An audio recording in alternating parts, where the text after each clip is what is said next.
السلام علیکم to all, دس از ثنا احمد۔ امید ہے آپ سب لوگ خیریت سے ہوں گے۔ الحمدللہ آپ لوگ کی دعاؤں سے میں بھی خیریت کے ساتھ اور ایک اور ڈیلی بلاگ کے ساتھ حاضر خدمت ہوں۔ ناظرین و حاضرین، آپ لوگوں کی دعاؤں سے اور اللہ تعالیٰ کے رحمت سے، اللہ تعالیٰ کے کرم سے الحمدللہ میرا بلاگنگ کا سلسلہ جاری اور ساری ہے، اور آپ لوگ جس طریقے سے اپنی پسندیدگی کا اظہار کرتے ہیں کامنٹس کے ذریعے، اور جو آپ لوگ اس سے جو بھی واقعات یا جو بھی قرآنی احادیث و قدسیہ میں بتاتی ہوں اور آپ اس کو سنتے ہیں، نہ صرف بغور سنتے ہیں بلکہ اس پر عمل بھی کرنے کی کوشش کرتے ہیں، تو ناظرین و حاضرین بہت خوشی محسوس ہوتی ہے کہ الحمدللہ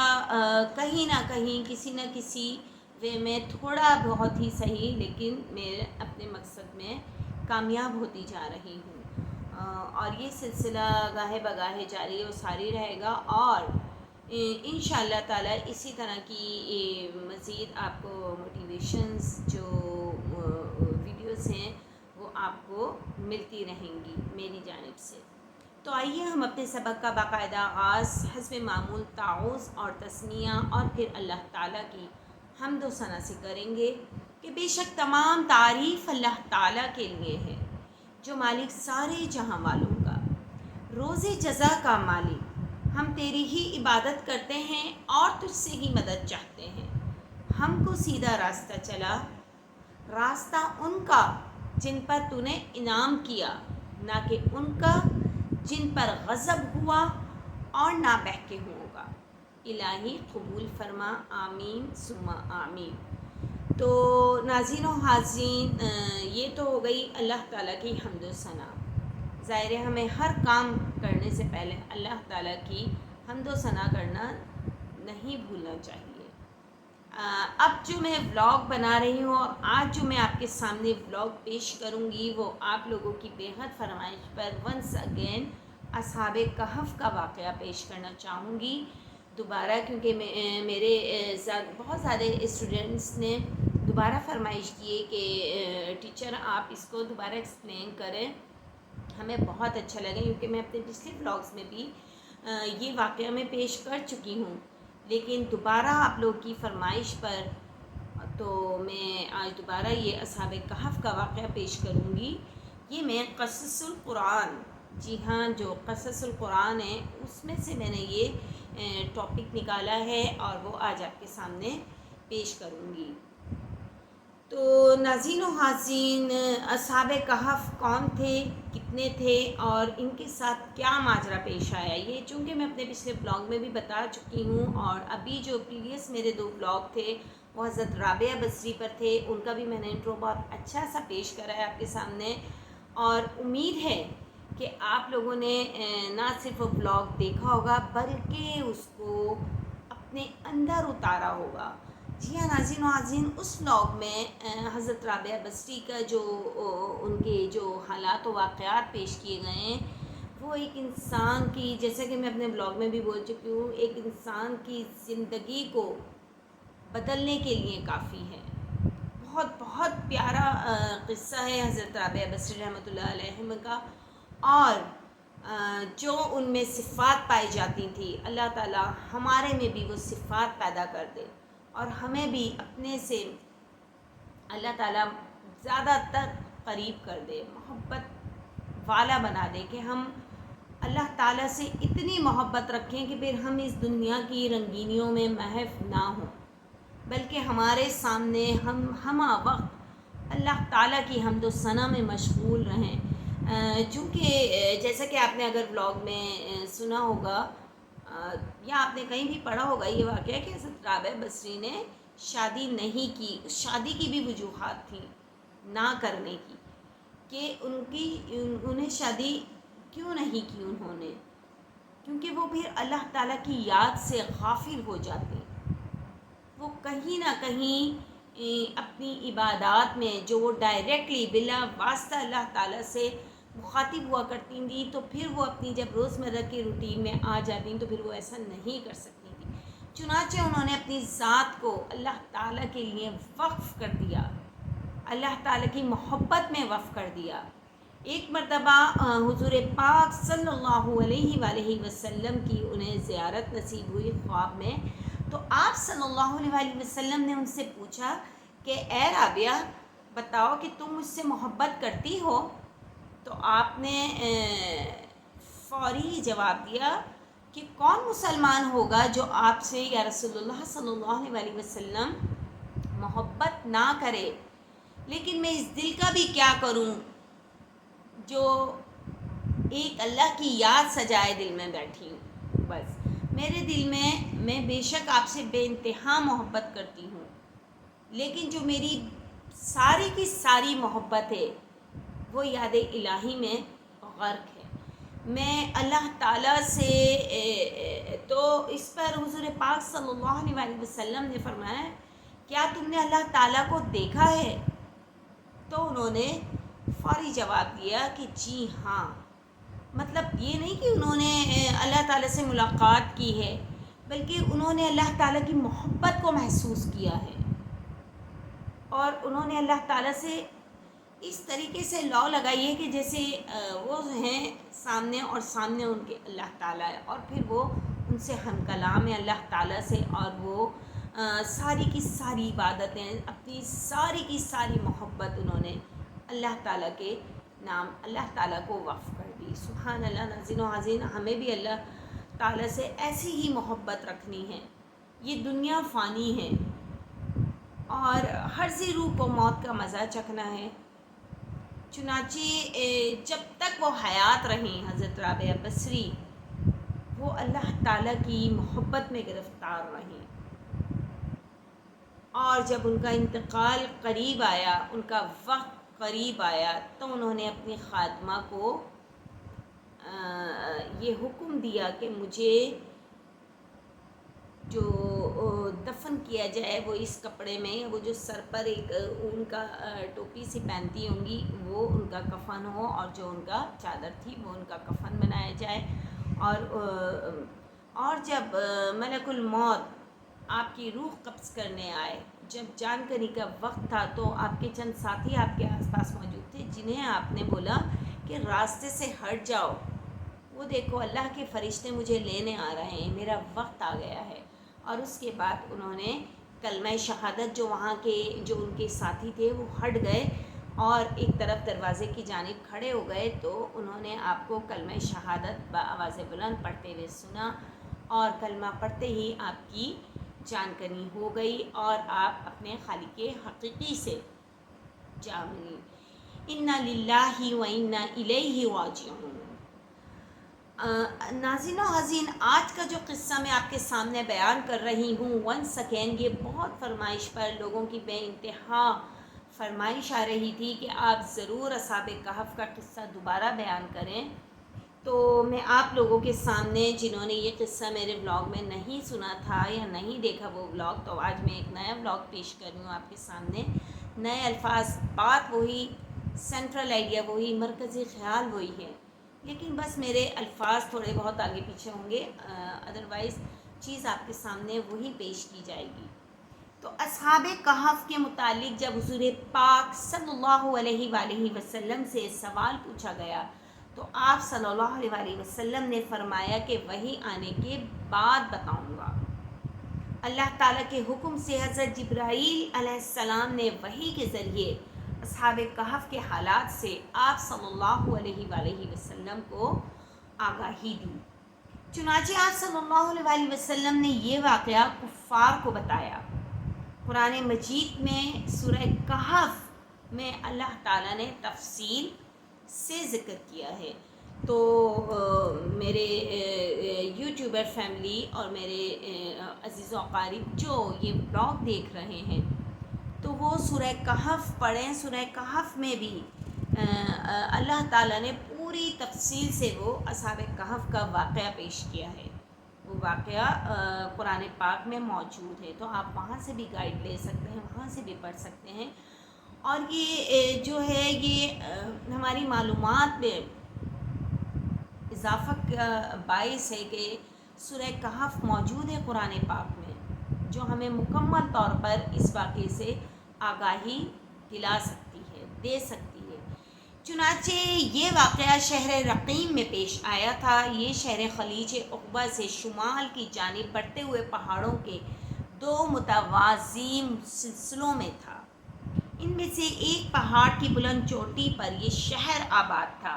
اور یہاں حضرت اسماعیل علیہ السلام کے ایک بیٹے نے آ کر سکونت اختیار کی تھی،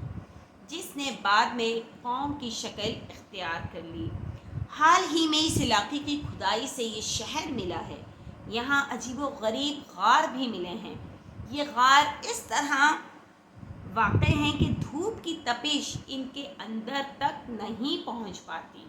جی ہاں ناظرین و حاضرین، جو سن لائٹ ہے، یہ جو دھوپ کی روشنی ہے، وہ اس غار کے اندر نہیں پہنچ سکتی۔ ایک غار کے اوپر قدیم قسم کی عمارتیں بھی ملی ہیں۔ اب صرف ستونوں کے کھنڈر ہی رہ گئے ہیں۔ کہا جاتا ہے کہ یہ کسی ہیکل کی عمارت ہوگی۔ اس سے اندازہ ہو گیا کہ قرآن نے آج سے 1400 سال پہلے اپنے پیغمبروں کے ذریعے جو کچھ فرمایا تھا، تاریخ اس کی حرف بحرف تائید کرتی ہے، اور ان کھنڈرات کے نکلنے سے اس کی اور بھی تصدیق پختہ ہو جاتی ہے۔ یہ واقعہ حضرت عیسیٰ مسیح علیہ السلام کے بعد کا ہے۔ جی ہاں ناظرین و حاضرین، حضرت عیسیٰ علیہ السلام کے بعد کا ہے۔ عیسائیت کا ابتدائی دور تھا۔ شہر رقیم کے چند نوجوان جن کی روحیں نیک تھیں، بت پرستی اور شرک سے بیزار ہو کر اللہ کی توحید پر ایمان لے آئے کہ وہی ایک پاک ذات ہے جو عبادت کے لائق ہے۔ ناظرین و حاضرین، اللہ تعالیٰ چاہے تو انسان کا دل کیوں نہیں پھیر سکتا۔ جی ہاں، وہ جن کے باپ دادا کافر تھے، کٹر کافر تھے، لیکن انہی کی اولادوں میں سے نیک روحیں پیدا ہوئیں، جنہوں نے جو بت پرستی سے بیزار تھیں کہ یہ کیا چیز ہے جن کو ہم اپنے ہاتھوں سے تراشتے ہیں اور پھر اس سے ہی مانگتے ہیں، اس کو تو خود ہم نے بنایا ہے، تو وہ تو کچھ بولتا بھی نہیں ہے۔ ظاہر ہے وہ مٹی کے بت بناتے تھے اور پھر اس سے اپنی مشکلات کا ذکر کرتے تھے اور اس سے ہی حاجت مانگتے تھے۔ حالانکہ ان سب لوگوں کو اللہ تعالیٰ نے ہی تو پیدا کیا تھا، لیکن وہ چونکہ ان کے باپ دادا اسی روش پر تھے، چنانچہ انہوں نے بھی وہی روش اختیار کی ہوئی تھی۔ لیکن انہی کی اولادوں میں سے، کفار کی اولادوں میں سے چند نیک روحیں بھی تھیں جو ان تمام چیزوں سے بیزار تھے کہ یہ سب غلط ہے۔ ہم سب کا مالک تو ایک ہی ہے جس نے ہم سب کو پیدا کیا ہے، اور ہمیں اسی کی عبادت کرنی ہے۔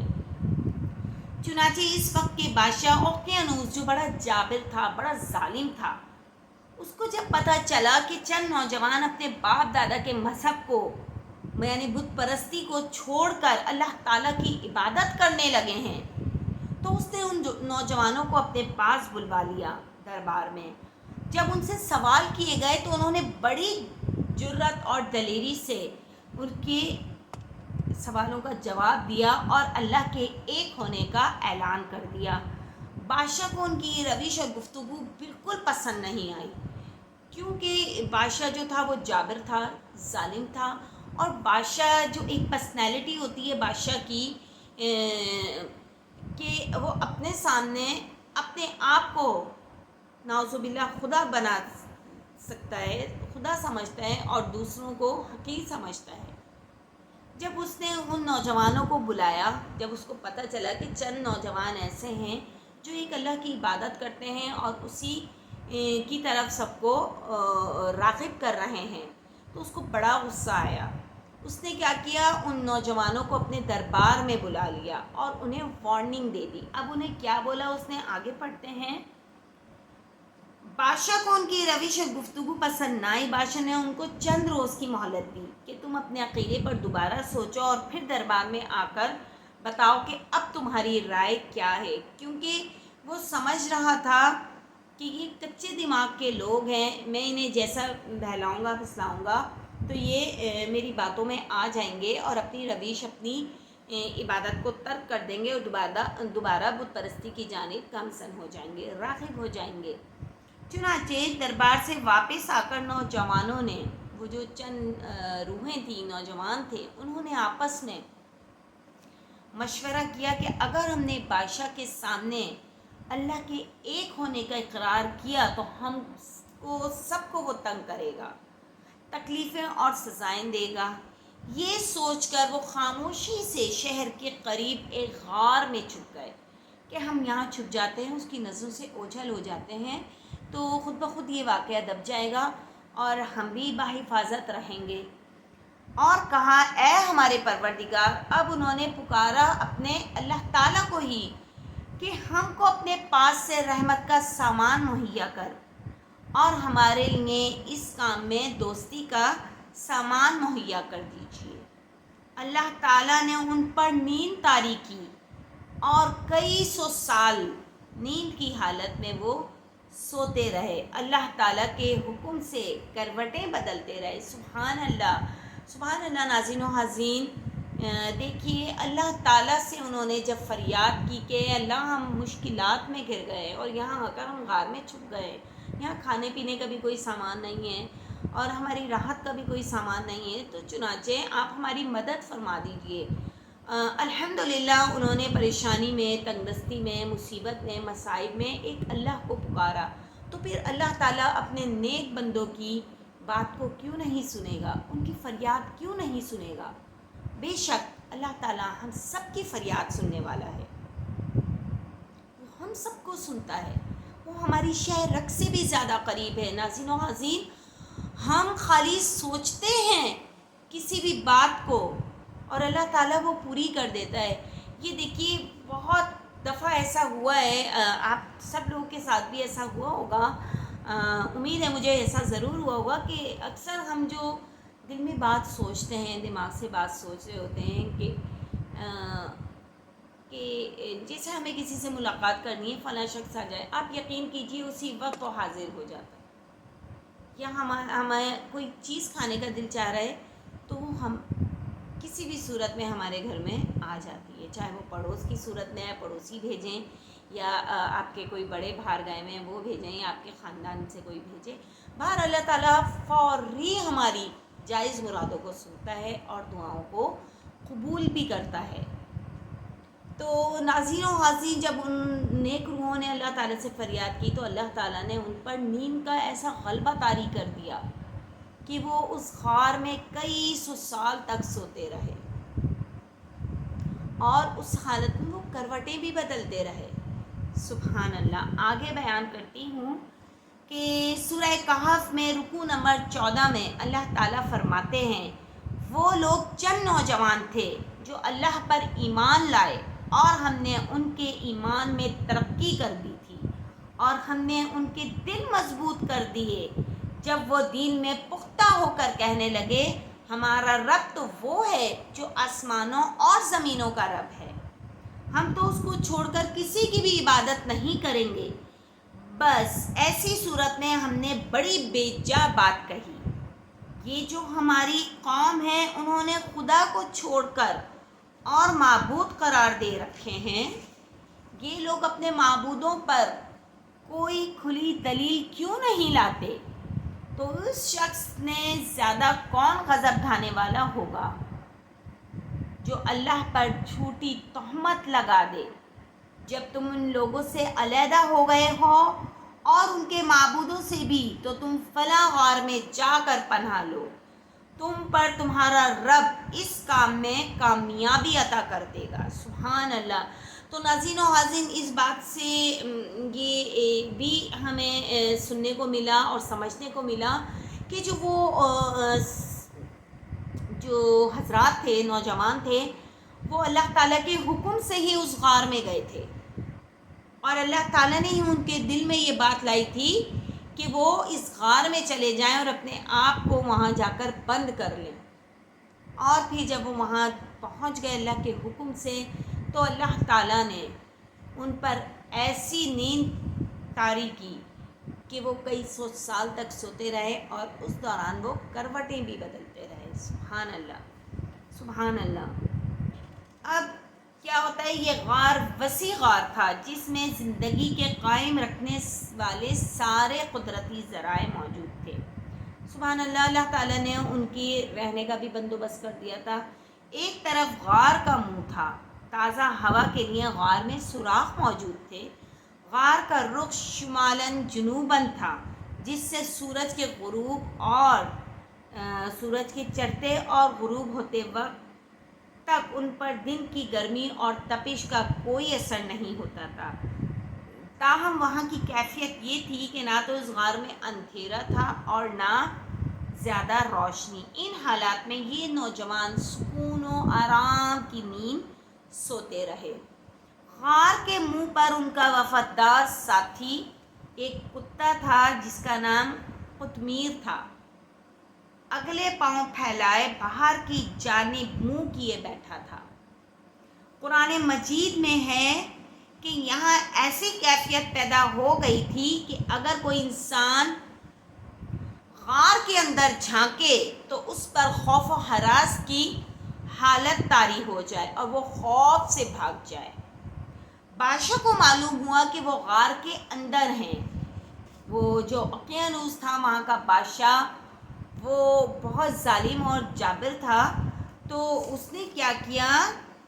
اس نے معلوم کروا لیا کہ وہ افراد کہاں چھپے بیٹھے ہیں۔ چنانچہ اس نے حکم دیا کہ ایک مضبوط دیوار اس غار کے منہ پر تعمیر کر دی جائے اور اس کو غار کو مکمل طور پر کلوز کر دیا جائے، بند کر دیا جائے، تاکہ وہ اس کے اندر ہی مر جائیں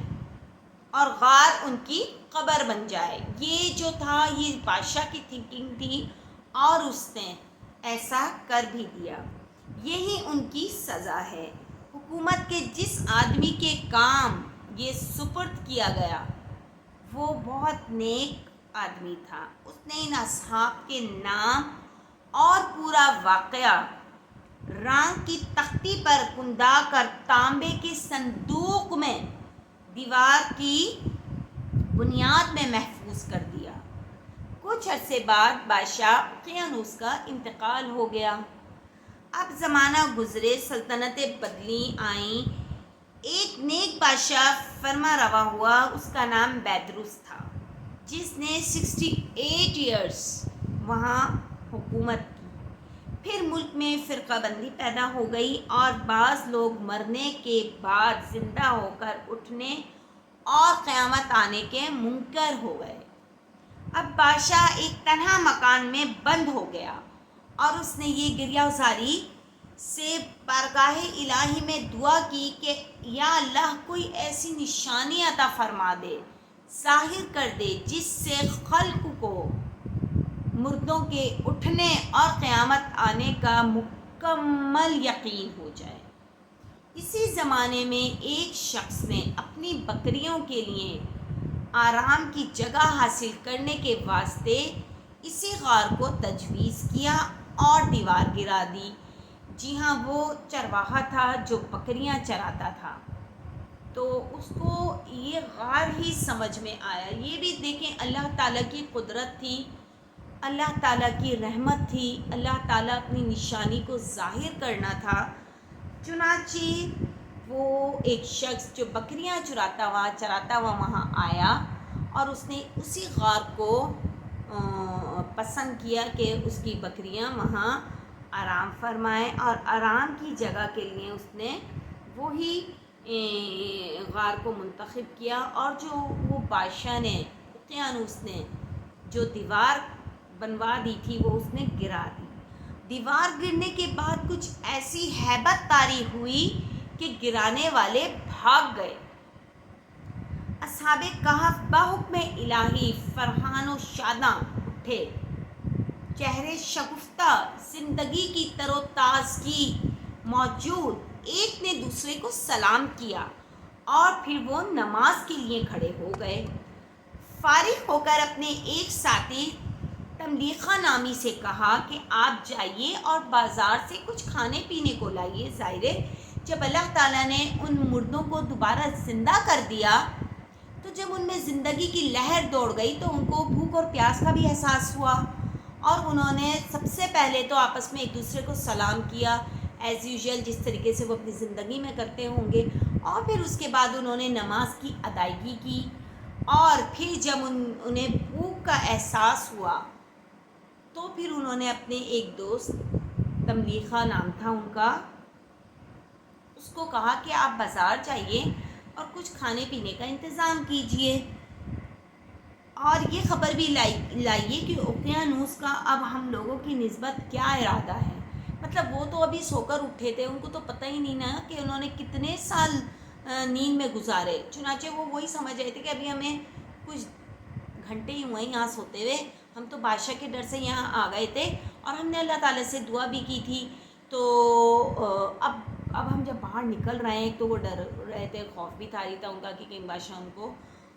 پکڑ نہ لے اور ان کو کچھ سزائیں نہ دے دے۔ چنانچہ جب انہوں نے اپنے ایک ساتھی کو بھیجا اور بازار کی جانب کے جا کر کچھ کھانے پینے کو لے آؤ اور یہ بھی دریافت کرو کہ اوقیانوس کا ہمارے بارے میں کیا رائے ہے۔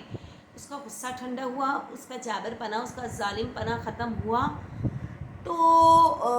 وہ بازار جانے کے لیے جب شہر گیا اور شہر پناہ کے دروازے پر اسلامی علامت دیکھی، نئے نئے لوگ پائے، انہیں حضرت عیسیٰ کے نام کی قسم کھاتے سنا، تو اس کو بڑا تعجب ہوا کہ یہ کیا معاملہ ہے۔ کل تک تو کوئی شخص اپنا ایمان ظاہر نہیں کر رہا تھا، اور آج یہ حضرت عیسیٰ کا نام اور جب اس دور میں حضرت عیسیٰ کا نام لینے سے قتل کر دیا جاتا تھا، آج اسلامی علامتیں شہر پناہ میں ظاہر ہیں، لوگ بے خوف و خطر، انہیں کسی چیز کا خطرہ نہیں، وہ حضرت عیسیٰ علیہ السلام کے نام کی قسمیں کھاتے ہیں۔ وہ عیسائیت تھی، وہ عیسائی تھے۔ پھر آپ نان بھائی کی دکان پر گئے کھانا خریدنے کے لیے، اس کو دقیانوسی سکے کا روپیہ دیا، اس دور کا، ظاہر ہے ان کے پاس تو وہی سکے تھے، وہی والے پیسے تھے، تو اس کا چلن صدیوں سے موقوف ہو گیا تھا۔ اب وہ دوبارہ تو اتنے عرصے تک تو وہ دوبارہ نہیں چلتے، تو سکے جو رائج تھا اس وقت کا وہ ختم ہو چکا تھا، لیکن اس تملیخہ کو تو اس چیز کا اندازہ نہیں تھا، اور اس کو نہ دیکھنے والا کوئی باقی رہا تھا۔ بازار والوں نے خیال کیا کہ کوئی پرانا خزانہ اس آدمی کے ہاتھ آ گیا ہے، اور اس کو وہ پکڑ کر حاکم کے پاس لے گئے۔ حاکم جو تھا وہ بہت نیک شخص تھا، اس نے بھی اس سے دریافت کیا کہ خزانہ کہاں ہے۔ اس نے کہا خزانہ کہیں نہیں ہے، یہ روپیہ میرا اپنا ہے۔ حاکم نے کہا یہ بات کسی طرح قابل یقین نہیں، اس میں جو سن ہے وہ تو 300 برس سے زیادہ پرانا ہے،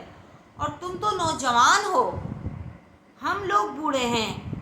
ہم نے تو یہ سکہ کبھی دیکھا ہی نہیں۔ تملیخہ نے فرمایا میں جو دریافت کروں تو اس کا جواب ٹھیک ٹھیک دینا، پھر میں آپ کی باتوں کا بھی جواب دوں گا، اور یہ جو مسئلہ ہے یہ خود بخود حل ہو جائے گا، یہ عقدہ کھل جائے گا۔ یہ بتاؤ کہ اوقیانوس بادشاہ کس حال و خیال میں ہے۔ حاکم نے کہا کہ آج روئے زمین پر اس نام کا کوئی بادشاہ موجود نہیں، سینکڑوں برس ہوئے جب ایک بے ایمان بادشاہ اس کا نام گزرا ہے۔ آپ نے فرمایا کل ہی تو ہم اس کے خوف سے جان بچا کر بھاگے تھے، میرے ساتھی قریب کے پہاڑ میں غار کے اندر پناہ گزین ہیں، چلو میں تم کو ان سے ملا دیتا ہوں۔ اس نے جو تملیخہ تھا اس کو بڑا تعجب ہوا، اس نے کہا یہ کیسی بات ہو سکتی ہے، اوقیانوس تو بادشاہ تھا، تو وہ یہ کتنا عرصہ پرانی بات کر رہا ہے مجھ سے۔ چنانچہ اس نے وہ حیرت زدہ ہو گیا، اس نے فوراً کہا کہ یہاں ایک غار موجود ہے اور اس میں میرے چند ساتھی پناہ گزین ہیں، تو چلو میں تم کو ان سے ملائے دیتا ہوں۔ اب حاکم اور شہر کے عمائدین اور ایک خلق کثیر ان کے ہمراہ غار پہنچے۔ اصحاب کہف اپنے ساتھی تملیخہ کا انتظار میں تھے۔ کثیر لوگوں کے آنے کی آواز اور کھٹکے کو سن کر سمجھے کہ تملیخہ پکڑے گئے، اور ایک اوقیانوسی فوج وہ ہماری جستجو میں آ رہی ہے۔ اللہ کی حمد اور شکر بجا لانے لگے۔ اتنے میں یہ لوگ پہنچے، تملیغہ نے تمام قصہ ساتھیوں کو سنایا اور ان اصحاب کہف نے سمجھ لیا کہ ہم بحکم الہی اتنا طویل زمانہ سوئے اور اب اس لیے اٹھائے گئے ہیں کہ لوگوں کے لیے بعد موت زندہ کیے جانے کی دلیل اور نشانی ہو۔ حاکم غار کے منہ پر پہنچا تو اس نے تانبے کا صندوق دیکھا، اس کو کھلوایا گیا تو تختی برآمد ہوئی۔ اس تختی پر ان اصحاب کہف کے اسما اور ان کے کتے کا نام لکھا تھا، اور یہ بھی لکھا تھا کہ یہ جماعت اپنی دین کی حفاظت کے لیے اوقیانوس کے ڈر سے اس غار میں پناہ گزین ہوئی۔ اوقیانوس نے خبر پا کر ایک دیوار سے انہیں غار میں بند کرنے کا حکم دیا۔ ہم یہ حال اس لیے لکھتے ہیں کہ جب کبھی غار کھلے تو لوگ ان کے حال سے مطلع ہو جائیں۔ یہ لوح پڑھ کر سب کو تعجب ہوا۔ ناظرین و حاضرین، تعجب کیسے نہیں ہوتا؟ آپ دیکھیے، جب میں یہ قصہ پڑھ رہی ہوں یا سنا رہی ہوں تو ہم انبلیویبل بات ہے، لیکن یہ برحق بات ہے کہ اللہ تعالیٰ موت کے بعد زندہ دوبارہ اٹھائے جانے گا۔ اللہ تعالیٰ اٹھائے گا بندوں کو، اس کا ہمیں مکمل کامل یقین ہے۔ ایمان مفصل، ایمان مجمل جو ہے وہ اسی چیز کی ترجمانی کرتی ہے۔ تو اب جب وہاں کے بادشاہ نے، اس وقت کے بادشاہ نے دیکھا کہ لوگ یہاں اس بات کو تسلیم نہیں کر رہے کہ انسان مر کر دوبارہ بھی زندہ ہوگا، تو یا اللہ پاک تو کوئی ایسی نشانی، اس نے دعا کی اللہ تعالیٰ سے کہ کوئی ایسی نشانی ظاہر کر دے جس سے میری امت کے لوگ یہ بات سمجھ جائیں، میری جو سلطنت کے لوگ ہیں یہ بات سمجھ جائیں اور اس بات پر مکمل پختہ یقین رکھ لیں کہ ہم موت کے بعد دوبارہ زندہ اٹھائے جائیں گے۔ چنانچہ یہ تمام واقعہ اسی طریقے سے پیش آیا۔ اب حاکم نے اپنے بادشاہ بیدرس کو واقعے کی اطلاع دی۔ وہ امرا و مائد کو ساتھ لے کر حاضر ہوا اور سجدہ شکر الہی بجا لایا کہ اللہ تعالیٰ نے اس کی دعا قبول کی جو اللہ تعالیٰ نے مانگی تھی کہ اللہ پاک ایسی کوئی نشانی بتا دے تاکہ ان لوگوں کو یقین ہو جائے کہ ہم موت کے بعد دوبارہ زندہ اٹھائے جائیں گے، ورنہ تو یہ شرک کر رہے ہیں، یہ کفر کر رہے ہیں، یہ نہیں مان رہے، اس بات کو ایڈمٹ نہیں کر رہے۔ چنانچہ اصحاب کہف نے بادشاہ سے معانقہ کیا اور فرمایا، ہم تمہیں اللہ کے سپرد کرتے ہیں، السلام علیکم ورحمۃ اللہ وبرکاتہ۔ اللہ تیری اور تیرے ملک کی حفاظت فرمائے اور جن و انس کے شر سے بچائے۔ بادشاہ کھڑا ہی تھا کہ وہ حضرات اپنی خواب گاہوں کی طرف واپس ہو کر مصروف خواب ہوئے اور اللہ تعالیٰ نے پھر انہیں وفات دی۔ بادشاہ نے صندوق میں ان کے جسموں کو محفوظ کیا اور اللہ تعالیٰ نے رعب سے ان کی حفاظت فرمائی کہ کسی کو مجال نہیں کہ وہاں پہنچ سکے۔ بادشاہ نے سر غار مسجد بنانے کا حکم دیا اور ایک خوشی کا دن معین کیا کہ ہر سال عید کی طرح وہاں آیا کریں۔ تو یہ دیکھیے کتنا خوبصورت واقعہ ہے قرآن مجید کی سورہ کہف کا، جس میں رکوع نمبر 14 میں یہ پورا قصہ موجود ہے۔ اور مزید آپ کو ایکسپلینیشنز چاہیے ہوں گی تو ناظرین و حاضرین آپ قرآن پاک کو کھولیے، اس کو ترجمے کے ساتھ سورہ کہف کو پڑھیے، بہت خوبصورت صورت ہے اور اس کی اتنی فضیلت ہے کہ سورہ کہف کو ہر جمعے پڑھنے کا حکم ہے کہ آپ اس کو جمعے والے دن پڑھیے، اس کی تلاوت کیجیے، بہت زیادہ فضیلت و برکات نازل ہوں گی۔ سبحان اللہ۔ ناظرین و حاضرین، اس واقعے سے، اس پورے واقعے سے ہمیں کیا درس ہدایت ملتی ہے؟ تو یہ ہو سکتا ہے کہ یہ جو عجیب و غریب ہو، جو کوئی ایسا واقعہ ہو جائے جو بڑا عجیب و غریب ہو، جیسے کہ یہ واقعہ ہے اور ہماری عقل کے مطابق نہ ہو، تو یہ ہمارے لیے عجیب ہو سکتا ہے، لیکن اللہ تعالیٰ کے لیے نہیں۔ جب دنیا میں فتنہ و فساد پھیل جائے اور ظلم و سرکشی بڑھ جائے تو اللہ کے بندوں کا یہ کام ہے کہ پختہ ارادے کے ساتھ اللہ کے دین کے راستے پر چلیں، صراط المستقیم پر چلیں، اور ان کا ایمان پہاڑ کی طرح مضبوط ہونا چاہیے، جس طرح کے اصحاب کہف کا ایمان تھا۔ انہوں نے بولا ہمارا دین ضائع نہ ہو جائے، ہمارا دین ختم نہ ہو جائے اس بادشاہ کی بدولت، چنانچہ انہوں نے اپنے آپ کو ایک غار میں محفوظ کر لیا، اور پھر اللہ تعالیٰ سے دعا کے نتیجے میں اللہ پاک نے ان کو اتنی خوبصورت نیند میں محو کر دیا کہ وہ کئی برسوں سال تک اس نیند میں سکونت رہے اختیار کی، انہوں نے سکون سے سوتے رہے، اور اس دوران وہ کروٹیں بھی بدلتے تھے۔ جب کوئی کام کا ارادہ کریں تو انشاءاللہ ضرور کہا کریں، ہر کام کو اللہ کی مرضی پر چھوڑنا چاہیے، نہ کہ کسی بندے کی مرضی پر۔ آج اگر ہم جاب کے لیے جاتے ہیں تو ہم کہتے ہیں کہ میم کو یا سر کو، جو ہمارے آنر ہوتے ہیں، ہم انہیں کہتے ہیں کہ پلیز ہمیں یہ جاب دے دیں، ہمیں بڑی نیڈ ہے، فلاں فلاں فلاں، یہ وہ، مطلب ہم ادھر ادھر کی باتیں کرتے ہیں، انہیں قائل کرنے کی کوشش کرتے ہیں۔ تو ہمیں کہنا چاہیے کہ انشاءاللہ تعالی ہمیں یہ جاب ضرور مل جائے گی، یا جس کام کا ہم ارادہ کر رہے ہیں تو انشاءاللہ ضرور لگائیں۔ ناظرین و ناظرین، وہ کام جس میں اللہ کی مرضی شامل ہوگی تو وہ کام کیوں کر آپ کے لیے آسان نہیں ہو جائے گا، بے شک وہ کام آپ کے لیے آسان ہو جائے گا۔ اور مذہب اسلام میں کوئی جبر نہیں، دین اللہ کے راستے کا نام ہے۔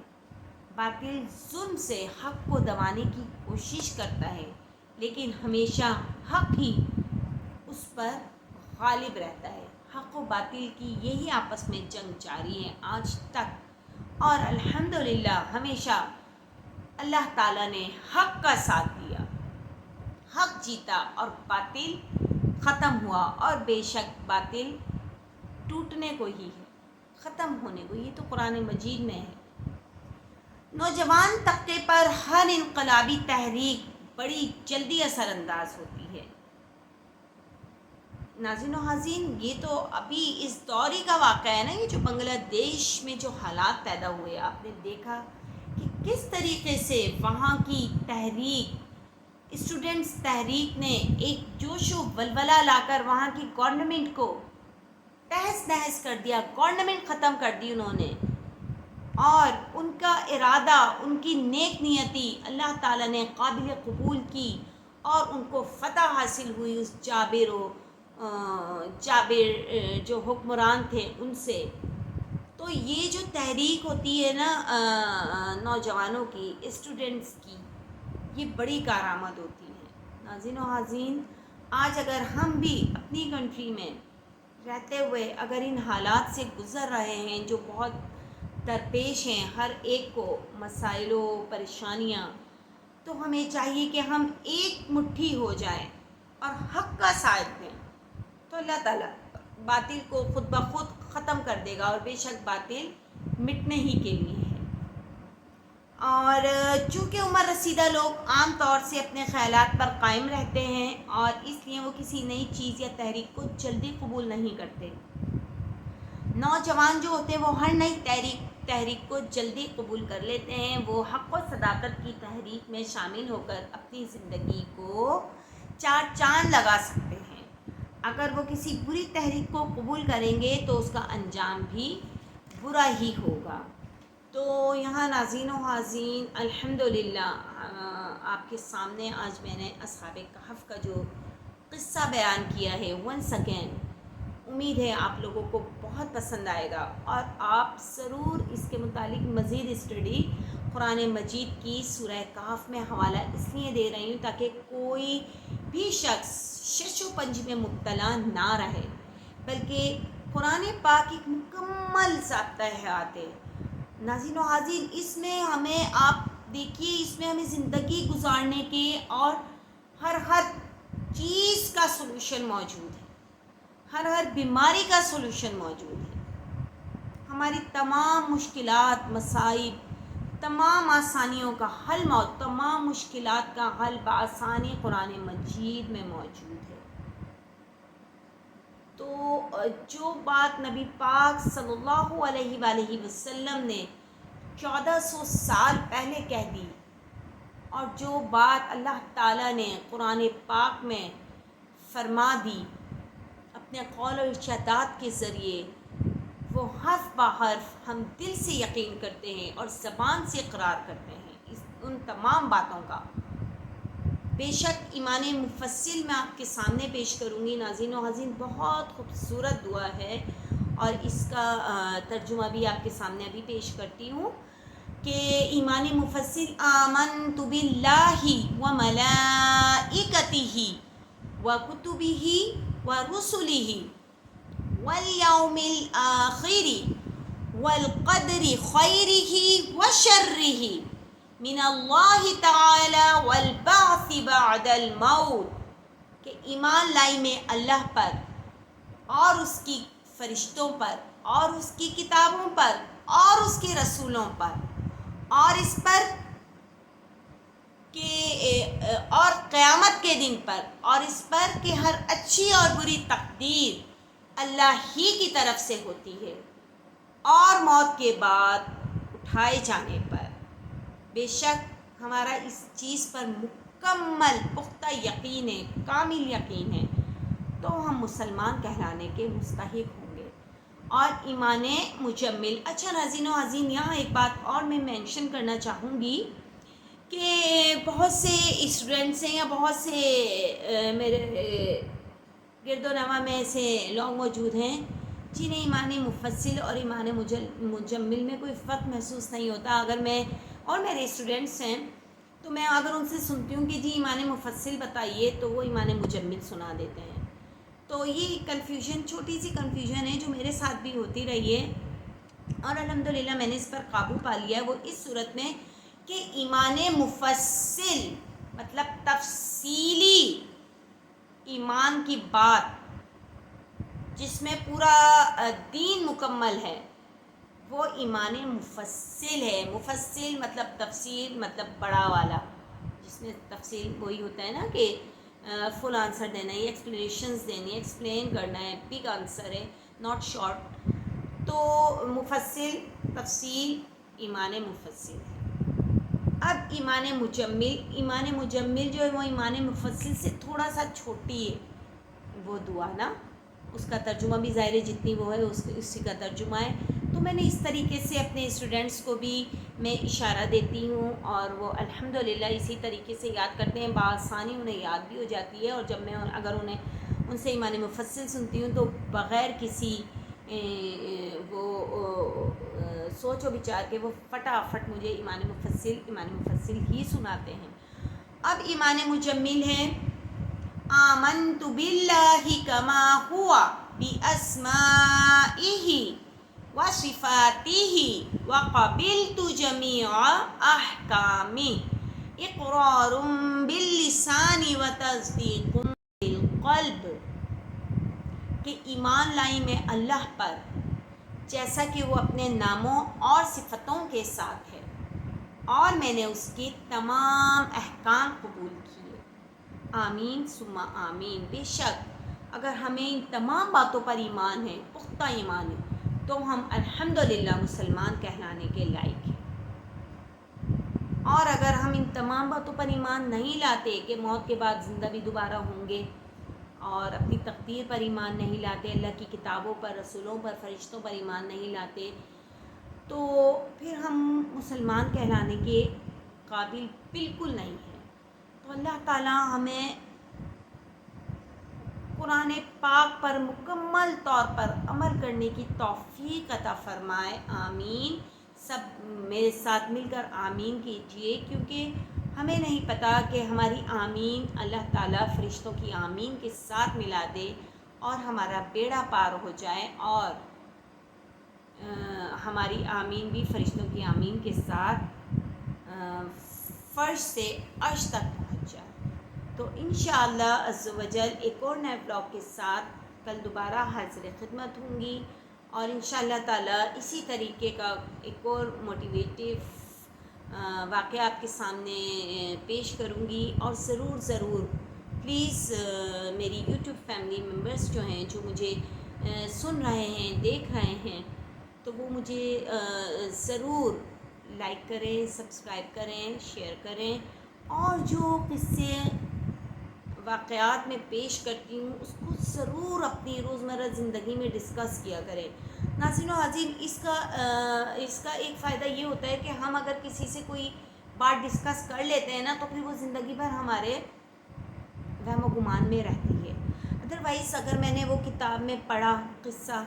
اور میں نے اپنے ہی دل میں رکھ لیا اور یہ جا وہ جا، تو پھر وہ قصہ بھی میرے دل سے ایک وقت آئے گا ختم ہو جائے گا، نکل جائے گا، جب تک میں دوبارہ اسے نہیں پڑھوں گی۔ تو ضرور اس کو ڈسکس کر لیا کریں۔ جو بھی کوئی بھی چیز، اچھی چیز آپ باہر سے سنیں، کہیں پڑھیں، اس کو ضرور اپنے گھر میں، اپنے عزیز و اقارب میں بیٹھ کر ڈسکس کریں۔ اس سے نہ صرف آپ کی معلومات میں اضافہ ہوگا،